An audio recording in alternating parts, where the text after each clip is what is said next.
All right, so good day, class. So today we're going to discuss about the community. Okay, so welcome to our subject, community planning and development. So before we start, let's first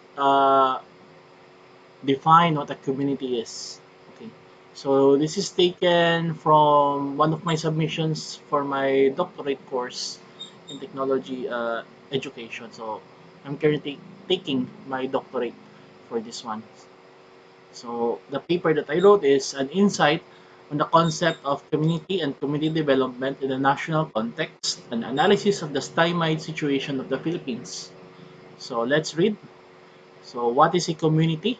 So the definition and meaning of a community is best described by the analysis of its fundamental characteristics and elements. So these dimensions describe whether a particular group of people is a community or not.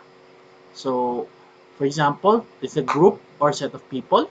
So, a community is composed of a group of individuals that have similar set of epistemology and experiences, whether they are small or large in number. This is considered the foremost requisite in determining a community. So, the next is specific locality or physical context.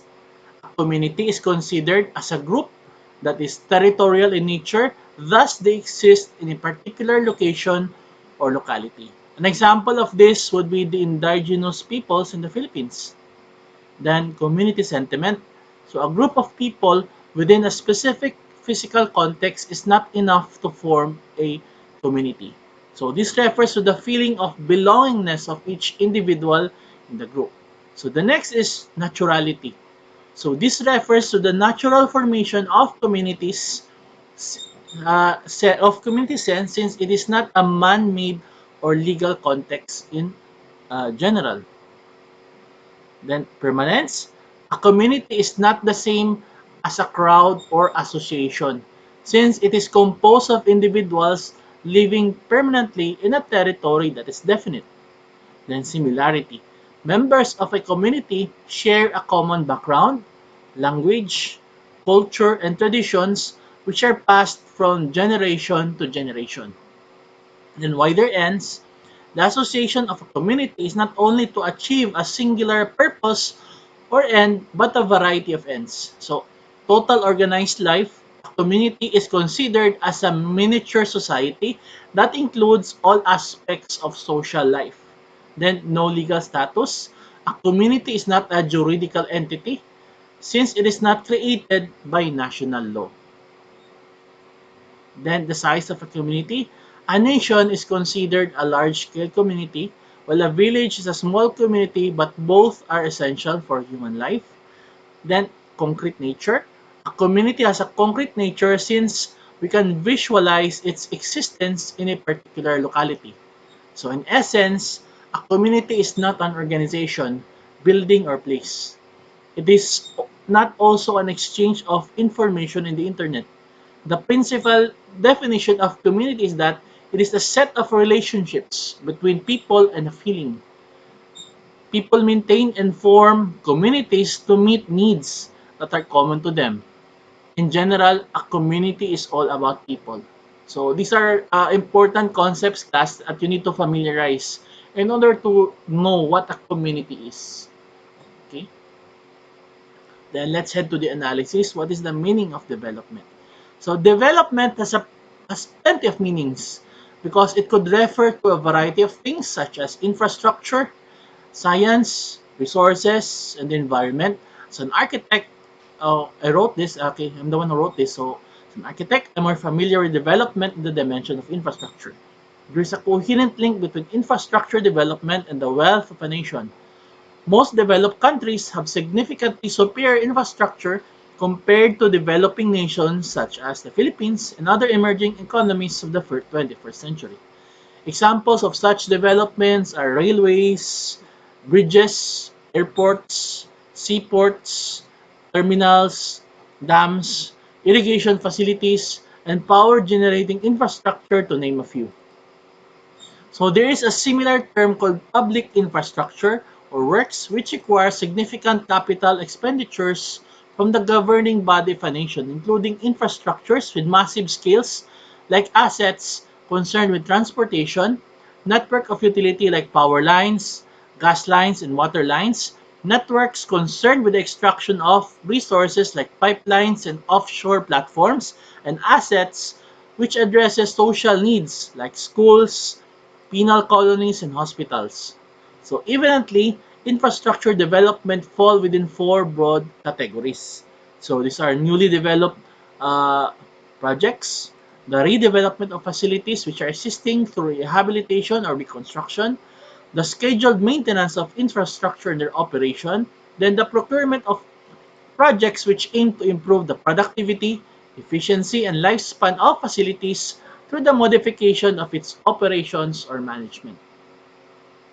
Then, the planning and implementation of infrastructure developments can be outlined into 8 general procedures. So, according to Goodman and Hastak in 2010, so the first is the creation of objectives and goals for the project, consisting of policies which are broad and plans taking into considering long-range benefits. Then, identification and analysis of problems, identification of solutions and assessment of impacts, development and analysis of plausible alternatives, the process of recommendation of schedules and priorities in the implementation of critical decisions, management and operation of infrastructures. So in the case of the built environment concerning recycling and disposal of infrastructure, the authors Howe and Robinson suggested only 5 stages consisting of the following. You have the planning stage, the design stage, the construction stage, the operation stage, and the disposal and recycling stage. However, these stages don't necessarily outline specific phases which must be strictly followed in the infrastructure projects, as some stages may overlap in the 8 and 5 stage methods. So what is important to remember is that the life cycle of infrastructure projects don't necessarily follow a linear path as suggested in the steps above. So let's go to the analysis on the community development process. So according to the research study by Barsegan and Kouati in 2021, the concept of community development is a topic that is important for both urban and public economics. One of the necessities for development stems from the need to establish infrastructure such as housing and local public goods such as schools, public safety, roads, libraries, museums, and other forms of institutional structures. The authors highlighted the role and importance of the accumulation of public wealth in community development. So the Philippines, as a developing nation in Asia and a young democratic republic, has its hopes for economic development placed in its infrastructure development programs, but in order to generate the needed capital by the government to finance these projects, it must show the iron will to implement reforms to combat corruption and political scenarios which have negatively affect or impacted the economy. So that's from Gavieta. So despite being called the second fastest growing economy in the world, second to China, the country suffers a lot of poverty because of the wealth gap between the rich and the poor. As the economy develops, the educated class becomes richer because of their knowledge in financial management and stock market investing, while those from poor areas become poorer because of their lack of financial literacy. So as an architect from this nation, I have seen both sides of the coin in terms of infrastructure developments. So those from the better side have better planned homes and communities which are even aiming for sustainable development, while the other side builds homes from makeshift materials, from junkyard items like wheels, rusted galvanized iron sheets, and coconut lumber. So the upper class, which benefited from the economic growth, enjoy better housing, transportation, and social services, which is the opposite of what those belong to the poverty line experience. So according to the Asian Development Bank, the full development of the Philippines into a first world country are limited by the following factors. So the first are The first is compact fiscal circumstance because of revenue generation that is weak. Infrastructure which is inadequate, specifically on the electricity and transport areas. So I think class, if you have traveled to some areas in the provinces, um, their electricity is also not enough. So we need enough electricity for industries and for commercial districts. Yeah, I think this concludes our lecture class on uh, community and community development. Okay, so for this week, we'll just tackle those things, and then um, I'll give your activity in our Padlet. So try to look at our Padlet from time to time because all our activities are posted there, including the deadlines. Okay, so if you have further questions or clarifications, uh, don't hesitate to contact me because I'll always reply class as long as I'm online. Then try to be prompt with your submissions because this semester I'll try to be more strict with the deadlines in terms of grades. So those who submitted earlier uh, before the deadline, of course, I'll give better grades, especially if um, the way you address our questions for our activities are good enough. Okay.